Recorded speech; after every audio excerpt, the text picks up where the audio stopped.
देखिए, किसान आंदोलन जो हमने किया ये खास तौर से मुख्य रूप से 3 जो बिल पारित हुए हैं अभी कृषि के संबंधित, जो बिना विमर्श और बिना चर्चा के उसके विरोध में, वो क्योंकि हमारे नेता और हम सब कांग्रेस पार्टी का मानना है कि ये बिल किसान विरोधी हैं। किसान वैसे ही इस महामारी से जूझ रहा था, उससे पहले भी आर्थिक व्यवस्था जो आर्थिक जो व्यवस्था चरमरा रही थी उनसे जूझ रहा था, और आज जो बिल पारित किए हैं वो इसकी बदहाली को और बढ़ा देगा। तो इसका विरोध है। हम सब लोग ये चाहते हैं कि न्यूनतम मूल्य का उल्लेख इन बिलों में किया जाए, और इसको लेकर कांग्रेस पार्टी संघर्ष कर रही है। हम सब राहुल जी के आह्वान पर, राहुल जी के नेतृत्व में इस संघर्ष को, इस विरोध को आगे बढ़ा रहे हैं, और हम बाध्य करेंगे इस सरकार को कि वो इन बिलों में संशोधन करे। हमारी मांग नहीं है, जो किसानों के हित की मांग हम जो लोग उठा रहे हैं उसको उसमें सम्मिलित करें, तो मेरे ख्याल से ये बड़प्पन होगा उनकी। कहीं ना कहीं जो प्रधानमंत्री जी बड़े बड़े वादे करते हैं कि दुगनी आय, स्वामीनाथन रिपोर्ट, उसमें कहीं ना कहीं तालमेल बैठेगा, सामंजस्य बैठेगा। यही हमारी मांग है। देखो, कानून को तो निरस्त कानून करेगा। हम जब सरकार सत्ता में आएंगे हम इन तीनों कानूनों को ख़त्म करेंगे। और जो एमएसपी की बात है, एमएसपी जो इंदिरा जी ने गारंटी दी थी, कांग्रेस पार्टी ने गारंटी दी थी, आज जब ये 3 नए कानून लाए तो इनको भी कानूनी गारंटी देनी चाहिए थी, वो इन्होंने किया नहीं है।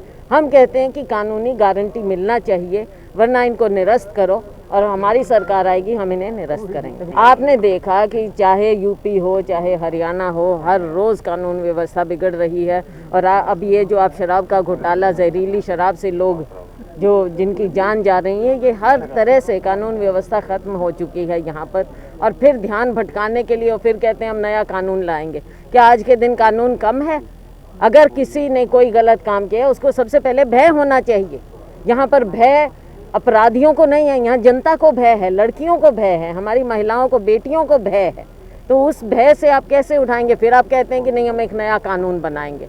तो क्या आप कानून लागू कर ही नहीं सकते क्या हमारे प्रदेश में? क्या ये हालात हो गए हैं? जंगल राज हो गया है, कोई किसी को मार के निकले। अभी हिसार में भी आपने देखा, हिसार में आपने देखा, किसान को आप मार पहले चुके हो, आप कहाँ से उससे पैसा लोगे? आप उसको प्रोत्साहन देने की बजाय, उसको कुछ मुआवजा देने की बजाय, उसको कोई तकनीकी नॉलेज देने की बजाय आप उसको जेल के अंदर डालना चाह रहे हो। आप उसे करोड़ ले लो, कहाँ से ले लोगे? कहाँ से दे देगा? आपने उसकी कमर तो पहले ही तोड़ दी है, कहाँ से वो पैसा दे देगा? ये आपका हमारा राजनीतिक रिश्ता नहीं, आपका हमारा पारिवारिक रिश्ता है। मेरे पिताजी स्वर्गीय चौधरी दलबीर जी के समय में, उनके समय से अब तक कितने उनके पुराने साथी अभी भी यहाँ पर हैं, मौजूद हैं। मुझे बहुत खुशी होती है, और आगे से आगे दूसरी तीसरी पीढ़ी तक आ गए हैं। बता देते हैं जी हमारे दादा थे, जी हमारे पिताजी थे। तो साथियों, आपने हमेशा कांग्रेस का साथ दिया है, सिरसा कांग्रेस पार्टी का गढ़ रहा है, और मुझे पूरा विश्वास है कि जिस तरह से आप लोगों का जो ये संघर्ष है, जिस तरह से सोनिया जी, राहुल गांधी जी आपकी आवाज़ को उठा रहे हैं, और उनके निर्देश पर हम आप लोगों के साथ कंधे से कंधा मिलाकर आगे चल रहे हैं।